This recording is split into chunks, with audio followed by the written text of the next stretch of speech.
புனிதமான பக்தியோட நம்ம கருப்பசாமியுடைய அருள்வாக்கை பெற வேண்டும் என்று பேர் ஆவலோடு வந்திருக்கிற எல்லா பக்தர்களுக்கும் நமது திருக்கோயிலில் நடக்கிற ஒவ்வொரு அருள் நிறைந்த காட்சிகளை எல்லாம் யூடியூப் சேனல் மூலமாக உலகமெங்கும் பார்த்து தன் மனதுக்குள்ளே பிரார்த்தனை செய்து கொண்டிருக்கிற எல்லா பக்தர்களுக்கும் உங்கள் அனைவருடைய எண்ணங்களெல்லாம் நிறைவேறி இந்த பூவுலகில் என்னாலும் இன்புற்று வாழ வேண்டும் என்று எண்ணி உங்களுக்காக பிரார்த்தனை செய்து கொள்கிறேன். இப்பொழுது நவராத்திரியை ஆரம்பித்து 3வது நாளாக நடந்து கொண்டு இருக்கிறது.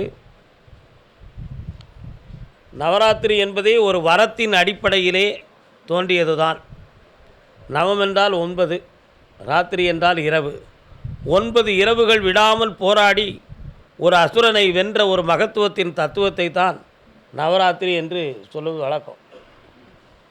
ஆனால் அந்த அசுரனை ஏன் அழிக்க வேண்டும், அவன் பெற்றது என்ன என்றெல்லாம் நீங்கள் ஆராய்ந்து பார்க்கணும். அவன் ஜென்மேந்திர விதி தான் அதுக்கு காரணம். அந்த கர்மங்கள் ஒரு காரணம். பிரம்மதேவனிடம் வரம் வாங்கினான் பண்டாசுரன்.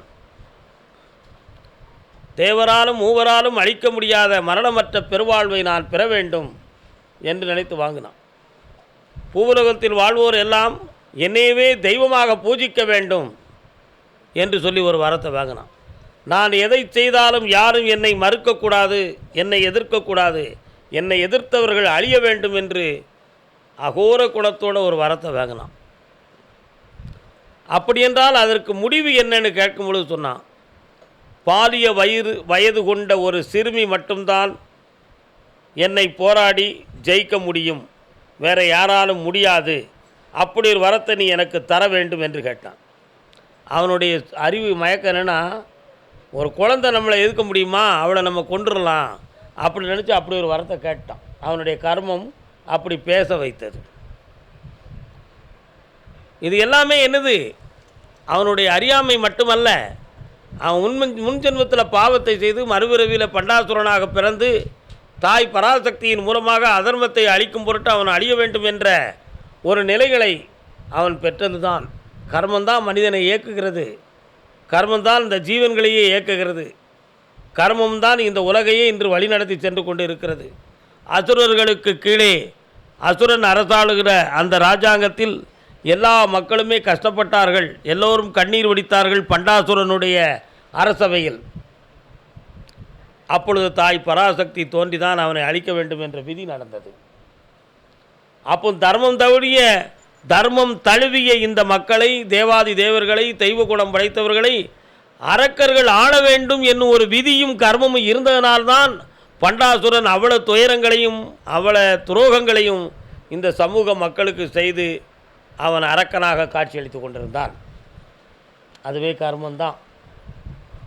இந்தந்த வேளையில் இந்தந்த காலத்தில் இன்னனால் இவர்கள் பாதிக்கப்பட வேண்டும், விதியின் பொருட்டு இவர்கள் வேதனை அடைய வேண்டும் என்னுகின்ற ஒரு விதி என்னும் ஒரு கர்மா இயக்கியதின் காரணத்தினால் தோன்றியது தான் அந்த நிலைமைகள் எல்லாம். இவருக்கெல்லாம் ஜென்ம பாவம்னு சொல்லி ஒன்று இருக்குது. அதை பட்டினத்தடிகளை நம்ம அடிக்கடி பட்டினத்தாரை பற்றியே நம்ம பேசுகிறோம். நம்ம கோஜத்தில் கூட பட்டினத்தார் திருவடிகளுக்கு அப்படி சொல்லுதோம், எல்லோரும் அரோகரா அப்படின்னு சொல்கிறோம். ஏன், எனக்கு சின்ன வயசுலேருந்து பட்டினத்தாரை ரொம்ப பிடிக்கும். அவருடைய ஒவ்வொரு பாடல்களும் என் நெஞ்சை தொட்டது. அவருடைய ஒவ்வொரு துறவுகளும் சில சமயங்களில் கர்மங்களை பற்றி நிறைய பாடுவார். சில சமயங்களில் பார்த்தீங்கன்னா மனிதன் அறியாமையில் தவறி கொண்டிருக்கிறான், அறியாமையிலே தத்தளிக்கிறான், இதனுடைய தன்மை என்ன என்று தெரியவில்லை என்று புலம்பல் இருக்கும். அந்த புலம்பலையெல்லாம் பாடலாக கொடுத்துருப்பார். அவர் ஒன்றும் ஒரு பெரிய கவிஞரும் இல்லை, ஒரு பெரிய புலமையும் அல்ல. ஆனால் அவர் அரச சபையில் ஒரு பெரிய வியாபாரி பட்டினத்தடிகளார் சுவாமி. அதனால் அந்த அரச சபையில் இருந்த புலவர்கள் புலமையுடன் பாடுவதை, இசைத்ததை தன்னுடைய இதயத்திலே பதிவாக்கி கொண்டு பலகாலம் சராசரி மனிதனாக வாழ்ந்தவர். ஆனால் பக்குவம் பெற்று ஞானத்தை பெறுகிற பொழுது அவருடைய புலம்பலெல்லாம் பாடலாக மாறியது. இன்று அவைகள் நமக்கு ஞானத்தின் பாடங்களாக மலர்ந்திருக்கிறது. இதுதான் அவனுடைய உண்மைகள். அவர் கர்மத்தை பற்றி சொல்வார். என் செயலாவது யாதொன்றுமில்லை இனி தெய்வமே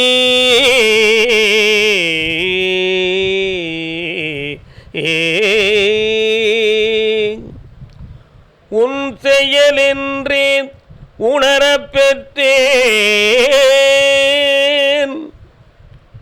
இந்த ஊனெடுத்த பின் செய்த தீவினை யாதொன்றுமில்லை பிறப்பதற்கு முன் செய்த தீவினையே வந்து மூழ்கியதே.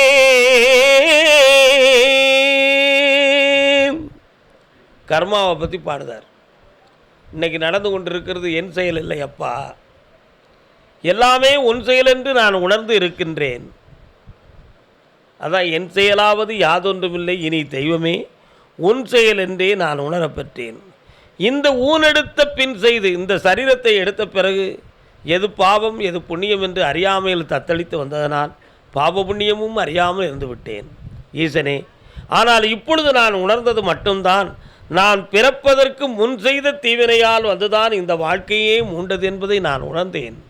என் கர்மங்களை தீர்த்து உன் காலடியில் என்னை சேர்ப்பது என்னாலோ இறைவா என்று அவர் ஒவ்வொரு பாடலையும் புலம்பிக் கொண்டார். அதுக்கு பேர் நெஞ்சோடு புலத்தல்.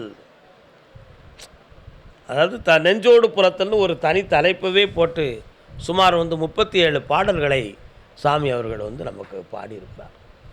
அதை மாதிரி முன் செய்த தீவினை மனிதனுக்கு மூண்டு வரும் பொழுது அவனுடைய அறிவாலும் அவனுடைய செயலாலும் அதை வெல்ல முடியாத நிலைகளை அவன் அடைந்து விடுகிறான்.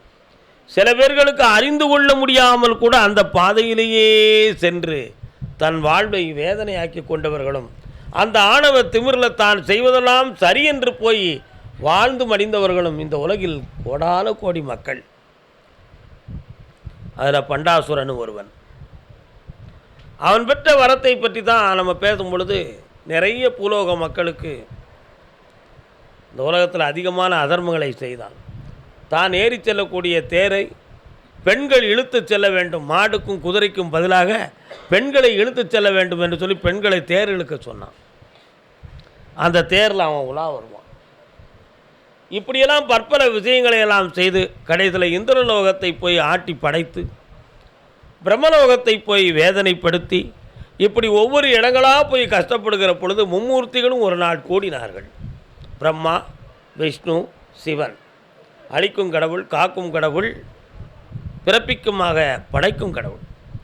அழிக்கும் கடவுள்னு சொன்னாப்புல சிவபெருமான் எல்லாத்தையும் அழிக்கிறாருன்னு நினைக்கிறீர்களே, அது தவறு. அபயம் அளிக்கும் கடவுள், ஆன்மாவுக்கு சரணாகதி தத்துவத்தை கொடுக்கின்ற இறைவன், ஆன்மாக்களுக்கு அடைக்கலம் கொடுக்கின்ற இறைவன் என்பதுதான் அதனுடைய பொருள். சரீரத்துக்கு முக்கியத்துவம் கொடுக்காமல் ஆத்மாவுக்கு கொடுக்க முடியும். அதை உணர்ந்த முன்னோர்கள் முனிவர்கள் தான் ஆத்மாவே சிவன் என்று சொன்னார்கள். நம் உயிரை சிவம் என்று உரைத்தார்கள். அதில் அப்படி கூறியதில் திருமூலருடைய ஒவ்வொரு பாடல்களும் நம்முடைய ஆன்மாவை சிவம் என்று சொல்லி நமக்குள்ளே சிவன் இருக்கிறான் என்று சொல்லி நமக்கு உணர்த்திய ஞானங்கள் பல. நட்டகல்லை தெய்வம் என்று 4 புஷ்பம் சாற்றியேன் சுற்றி வந்து முணமுணன்று சொல்லும் மந்திரம் ஏதடா. நட்டகல்லும் பேசுவோம் நாதன் உள்ளிருக்கையில் சுட்ட சட்டி கரிச்சுவை அறியுமோ. திருமூலருடைய பாடல். அவர் என்ன சொன்னார்? நட்டகல்லை தெய்வம் என்று கல் சிலையவும் அதையும் போய் நீ தெய்வம் ஒன்று கும்பிட்டுருக்கடா மகனே, அதெல்லாம் தெய்வம் இல்லை. அதை விட ஒரு உயர்ந்த தெய்வம் என்னன்னா உன்னுடைய உடம்புக்குள்ளே இருக்கக்கூடிய ஆத்மா தான் தெய்வம். அதைத்தான் நாதன் அப்படின்னு சொன்னார். ஆனால் இதனுடைய திரிவு சொற்கள் நிறைய விஷயம் இருக்குது. அந்த விஷயத்தை நான் சொல்கிறேன். அவரை நட்டகல்லை தெய்வம் என்று 4 புஷ்பம் சாற்றி சுற்றி வந்து முணமுணன்று சொல்லும் மந்திரம் ஏதடா. மந்திரத்துக்கும் சக்தி இல்லை, நீ போடுற பூவுக்கும் சக்தி இல்லை, நீ கும்பிட்ற கல்லுக்கும் சக்தி இல்லை. அப்படின்னா எதுக்குடா சக்தி இருக்குது? உன் தூய்மையான மனதுக்கும் அதை ஆட்டி படைக்கின்ற ஆத்மாவுக்கும் மட்டும்தான் அந்த சக்தி. இந்த ஆன்மாவையும் இந்த மனதையும் நீ எதை உருவம் என்று நினைத்து சிலையாக, காவியமாய், ஓவியமாய், கருத்துட்டமாய் நினைத்து நீ கடவுள் என்று நினைக்கின்றாயோ அது உனக்கு பலனை கொடுக்கிறது, அது உனக்கு பிரதிபலனை கொடுக்கிறது என்பதைத்தான் அவர் சொன்னார். நாதன் உள்ளிருக்கைன்னு சொல்லி இதையே நீ அறிந்து கொள்ளவில்லை அப்படிங்கிறதுக்கு ஒரு அருமையான விளக்கத்தை சொன்னார். அருமையான சமைச்சு ஒரு அவியல் கறி வச்சுருப்போம். அதை சமைக்கிறதுக்கு பயன்படுத்தப்பட்டது என்னது? முதல்ல அடுப்பு, அடுத்து விறகு, இன்றைக்கி கேஸ், விறகு இதையெல்லாம் வச்சுருந்தோம். அதை கொஞ்சம் உணர்ந்து பாருங்க. அடுப்பு தன் மேனியை சூடாக்கி தியாகம் செஞ்சிடுது நமக்காக. விறகு தன்னை எரித்து கரியாக்கி நமக்கு கறி சமைக்க உதவி செஞ்சிச்சு. இதான உண்மை. ஒரு பாத்திரம் கடினமான சூடாகி தாங்க முடியாத நிலையாகி உள்ளே இருக்கிற பொருளை வேக வச்சு ருசியாக்கி நமக்கு கொடுக்கு. அதை எடுக்கிறதுக்கு ஒரு கரண்டி. இதைத்தான் அவர் சொன்ன சுட்ட சட்டி கறிச்சுவை அறியுமோ. அருமையான சுட்டு எடுக்கப்பட்டு கறி சமைத்து வைத்திருக்கக்கூடிய சட்டிக்கு அந்த அவியலுடைய ருசி தெரியாது, தெரியுமா? அதை எடுக்கிற கரண்டிக்கும் தெரியாது. அப்போ சட்டிக்கும் கரண்டிக்கும் எப்படி ருசி தெரியாதோ அதை போல மனிதா, உன் உடலுக்குள்ளே இருக்கின்ற ஆத்மாவையும் மனதையும் பற்றியுடைய மகத்துவ சக்தியை நீ புரியாமல் இருக்கின்றாய். ஆனால் அது உனக்குள்ளே இருந்தாலும் நீ அதை புரிந்து கொள்ளவில்லை என்பதைத்தான் அப்படி உணர்த்தினார்.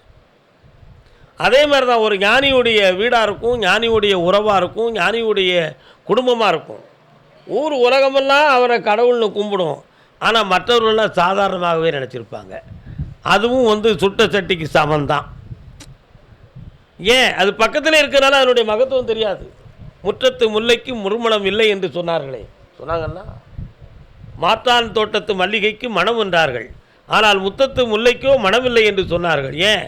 தினமும் பார்க்குறீங்க, தினமும் நுகர்ந்தீங்க, பழக்க தோஷத்தில் வந்துருச்சு, அதனால் அதுக்கு மகத்துவம் கொடுக்கல. ஆனால் கடையில் விற்கிற மல்லிகைப்பூவை போய் வாங்கிட்டு தலையில் சூடுவதும், அலங்காரம் கொள்வதும், அர்ச்சிப்பதும், ஆனந்தம் கொள்வதும் பற்பலர் இல்லையா? அதை மாதிரி தான் அயலாக அக்கறை மாட்டுக்கு அக்கறை பச்சை என்பது போல மனோநிலைகளை நம்ம செலுத்துவதன் மூலமாக தான் அந்த மகிழ்ச்சியும் அந்த உணர்வும் அந்த பற்று நமக்கு தோன்றுகிறது. ஆனால் உள்ளுக்கு இருக்கிறதனுடைய தன்மையை நாம் புரிந்து கொள்ளவில்லைங்கிறது தான் திருமூலர் சொன்னார். இந்த ஆத்மாவும் இந்த மனமும் இறைவனை அடைவதற்கு காரணமானதாக இருக்கிறது. அதுவே இறை சக்தியாக திகழ்கிறது. இதை நீ உணர்ந்தால்தான் நீ கும்பிடுகிற கோயிலுக்கும், நீ கும்பிடுகிற உருவத்துக்கும், நீ கும்பிடுகிற ஓவியத்துக்கும் உயிரோட்டம் உண்டு என்பதை நீ புரிந்து கொள்ள முடியும் அப்படிங்கிறத விளக்கினார். அதுக்கு கவிமணி அருமையாக சொன்னார். கண்ணுக்கு இனிய கண்டு மனதை காட்டிலே அலைய விட்டு பண்ணிடும் பூஜையினால் தோழி பயனொன்றும் இல்லையடி. கண்ணுக்கு இனிமையான அலங்காரத்தை கண்டு, கண்ணுக்கு இனிய கண்டு அலங்காரத்தை பார்த்துருந்தோம், அற்புதத்தை பார்த்துருந்தோம், சுகந்தத்தை பார்த்துருந்தோம், பிரசாதத்தை பார்த்துருந்தோம், எல்லாத்தையும் பார்த்துக்கிட்டு இருக்கோம். அடுத்து சொன்னார், உன் மனதை காட்டிலே அலைய விட்டு. மனசு எங்கே இருக்குது? கடவுள் பக்கம் இல்லை, காட்டில் அலையுது, என்னத்தையோ நினச்சிக்கிட்டு இருக்குது. அப்படி பண்ணிடும் பூஜையினால் பயனொன்றும் இல்லையடி. அப்படி நடக்கிற பூஜையினால் பயன் கிடையாது. மனதையும் ஆத்மாவையும் உணர்வையும் இறைவன் பக்கம் நீ திருப்புவதால் மட்டும்தான் உனக்கு பலன் இருக்கிறது அப்படிங்கிறத உணர்த்துவதற்கு தான் திருமூலர், கவிமணிகள், பெரிய ஞானியர்கள்லாம் நமக்கு சொன்ன விஷயம். ஆனால் இந்த ஆன்மாவை பற்றி அறிந்து கொள்ள முடியாதவன் அசுரன். அவன் நினைச்சான்னா எனக்கு இந்த உலகமே வேணும், எல்லா மக்களுக்கும் துயரத்தை செஞ்சான். எப்படியெல்லாம் விதவிதமாக மனிதனை அடையாளப்படுத்த வேண்டும், அடிமைப்படுத்த வேண்டும் என்று நினைத்தானோ அப்படியெல்லாம் துயரங்கள், கொடுமையான நிலைகளை உருவாக்கினான். உணவில்லாத பஞ்சத்தை உருவாக்கினான். அவனுடைய கொடுங்கோல் தன்மையினால் மழையில்லாத வறண்டு போன பூமிகளை பார்த்தார்கள். பசுமை இல்லாமல் வாடினார்கள். ஆடு மாடுகள்லாம் தானாகவே வெயிலில் குதித்து தானாகவே நொந்து இறந்து செல்கின்ற காட்சிகளை எல்லாம் கண்டார்கள். இப்படியெல்லாம் கொடூரமான நிலைகளால் வறண்டு போன பூமியும் மிரண்டு போன மனதுமாக வேதனைப்பட்டு திரண்டு நின்று அன்னை பராசக்தியை ஓம் சக்தி, ஓம் சக்தி, ஓம் சக்தி என்று பூஜித்தார்கள். அப்பொழுதுதான் மும்மூர்த்திகள் கூடினாங்க. பிரம்மா, விஷ்ணு, சிவன். அதான் அழிக்கும் கடவுள், அபயம் அளிக்கும் கடவுள். மகாவிஷ்ணு உலகத்தெல்லாம் படிகளந்து காக்கிற ஒரு பெருமாள். அவருடைய நிறம் என்ன நிறம்? நீல நிறம். வானத்துக்கும் நீல நிறம் தான், கடலுக்கும் நீல நிறம் தான். கண்ணதாசன் கூட ஒரு பாட்டில் சொல்வார், நீல நிறம் வானுக்கும் கடலுக்கும் நீல நிறம். ஏன்? இந்த உலகமே நீல நிறம் தான். நல்ல விஞ்ஞானியை கூப்பிட்டு பார்த்தீங்கன்னா, அப்படி முப்பட்டை கண்ணாடி மூலமாக இந்த வேர்ல்டு, இந்த உலகத்தை வெட்ட வெளியை பார்த்தீங்கன்னா, இந்த வெட்ட வெளியின் நிறமே நீல நிறம் தான். உண்மையா இல்லையா? இந்த வெட்ட வெளியின் நிறமே நீல நிறம். அதைத்தான் சொன்னார். விஷ்ணுவுக்கு பேர், விஷ்ணுன்னு ஏன் பேர் வச்சான்? விஸ்வம் என்றால் ஆகாயம், விஸ்வம் என்றால் பெரியது. மகாவிஷ்ணு திருமாலுக்கு விஷ்ணுங்கிற நாமத்தை சக்தி கொடுத்தாள். இந்த உலகமே அவன்தான். வானத்துக்கும் நீல நிறம், கடலுக்கும் நீல நிறம். அவனே நீல நிறமாக பிராவித்து இருக்கிறான். எங்கு பார்த்தாலும் வியாபித்து நின்று காட்சியாக திருமால் காட்சி அளிக்கிறார். ஆகையினால்தான் எல்லா உயிர்களுக்கும் படிகளுக்கும் பெருமாளாக இருப்பதனால் அவரை காக்கும் கடவுள் என்று உலகம் கும்பிட்டது. காக்கும் கடவுள்னு அவரை கும்பிட்டுச்சு. படைக்கும் கடவுள் பிரம்ம தான் ஒரு வரத்தை கொடுத்துட்டார். கொடுத்து அவனுடைய கொடூரம் தாங்க முடியாமல் இருக்கும் பொழுது மும்மூர்த்திகளும் தோன்றி, மும்மூர்த்திகளுடைய தேவியர்களும் ஒரே சக்தியாக பிரமித்து தோன்றினார்கள். வாலை சொருவமாக, குழந்தை சொருவமாக தோன்றி அன்னை பராசக்தியே ஒரு சிறுமியின் வடிவில் வந்து பண்டாசுரனை எதிர்த்தாள். அப்படி எதிர்த்து போராடி தொடங்கிய ஒரு நாளிலிருந்து 9 இரவுகள் அவனோடு போராடி 9வது இரவிலே அவன் வதைக்கப்பட்டு அந்த அசுரன் அழிக்கப்பட்டான். அந்த 9வது இரவில் பூரணமாக பூர்த்தியாகி அந்த போர் முடிந்துவிட்டால் அந்த நவராத்திரியுடைய கடைசி நாள் அது. 9 இரவுகள். 10வது நாளில் எல்லா மக்களுக்கும் அருள் பாலித்து பூரணமாக வரமரளி, இனிமேல் நீங்கள் துயரமில்லாமல் இருக்கலாம் என்ற ஒரு உணர்வுகளையும் ஒரு வரத்தையும் கொடுத்து, தசமி, விஜயதசமி, விஜயம் என்றால் மகாலட்சுமி ஸ்வரூபமாக எல்லோருக்கும் அடைக்கலம் கொடுத்து அற்புதமான படியளந்து செல்வத்தை கொடுத்து செழிப்பாக வாழ வைக்கக்கூடிய நாளாக விஜயதசமி என்னும் ஒரு நாளில் உருவாக்கி கொடுத்தாங்க. அந்த 9 நாட்களுக்கு பிறகு நடக்கக்கூடிய ஒவ்வொரு விஷயத்தையும் இந்த 9 நாள் இரவையும் அன்னை பராசக்தி கூறியதுபடி, எப்பொழுது பண்டாசுரனை அழிப்பதற்காக 9 நாட்கள் நான் போராடி 9வது நாளிலே அவனை அழித்து 10வது நாளிலே இந்த உலகத்துக்கும் பாலுலகத்துக்கு நான் பரிமாறிக்கின்ற சக்தியை கொடுத்தது போல, என்னை வணங்குகிற எல்லா உயிரினங்களும் 9 நாட்களும் இந்த நன்னாளிலே விரதம் இருந்து தன் துயர அலைகளும் தீமைகளும் விலக வேண்டும் என்பதற்காக என்னை பூஜித்து இருந்தால் அவர்களுடைய எண்ணங்களையெல்லாம் நான் நிறைவேற்றுவேன் என்று வரமளித்தாள் சக்தி. என்னை வணங்கக்கூடிய எல்லோ மக்களும் எப்பொழுதும் கொலுவீற்றிருந்து என்னை வணங்க வேண்டும்னு கொடுத்தா. அதனால தான் அந்த 9 நாட்களும் அவளை கும்பிட்றதுக்காக வீட்டில் கொலு வச்சுருக்கோம். நம்ம கொலுனா என்னது? கூட்டமைப்பு. நல்லவன் கெட்டவன் எல்லாம். ராவணனுடைய பொம்மை கூட இருக்கும் கொலுவில், பண்டாசுரனுடைய பொம்மை கூட இருக்கும், எல்லா தெய்வத்தினுடைய பொம்மைகள், எல்லா மனிதர்களுடைய பொம்மைகள், எல்லா உயிரினங்களின் பொம்மைகள். ஏன்? எல்லா உயிரினங்களுக்கும் அவள் வந்து அருள் பாலித்து எல்லாரையும் வாழ வைத்தாள். அதனால் எல்லாரும் சேர்ந்து கொலுவிட்டு இருந்து கும்பிடக்கூடிய நாள் தான் இந்த நவராத்திரி என்னும் நாள். அப்போ கூட்டு பிரார்த்தனைக்கு ஒரு சக்தி உண்டு என்ற ஒரு மகத்துவத்தை நமக்கு எடுத்துக்காட்டிய ஒரு அவதாரம் நவராத்திரி என்னும் நாளில் அன்னை பராசக்தியின் அவதாரம். இந்த அவதாரத்தை எல்லோரும் இப்போ நம்ம கோயிலில் கொலு நம்ம வச்சுருக்குறோம். நம்ம கோயிலையும் நவராத்திரி பூஜை தொடர்ந்து நடந்துக்கிட்டு இருக்குது. இனி அடுத்த வருஷம் இதை விட மிக சிறப்பாக எல்லா மக்களும் வந்து பூஜை பண்ணுறது மாதிரி ஏற்பாடு செய்யறதுக்கு கருப்பசாமி உத்தரவு கொடுத்துருக்கிறார். அதுவும் நமக்கு தெளிவாக நடக்கும். எல்லா மக்களும் மனநிறைவோடு வணங்கி நம்முடைய மனதை பகவானுக்கு காணிக்கையாக்கி நம் துயரங்களை அறுத்து தூய்மை நிலையில் வாழ்வதற்காக மாசற்ற மனதில் ஈசனை பேதற்கரிய தெய்வமாக நம் உள்ளத்திலே இணைத்து என்னால் உயர்ந்திருக்க வேண்டும் என்று சொல்லி மாசிலா மனமே ஈசன் கோயிலென்று உணர்த்தி அருள்வாக்கை தொடங்குவோம். வாழ்க என்று வாழ்த்துவோம். தண்ணீரை கொடுங்க, சற்று தண்ணீரை கொடுங்க.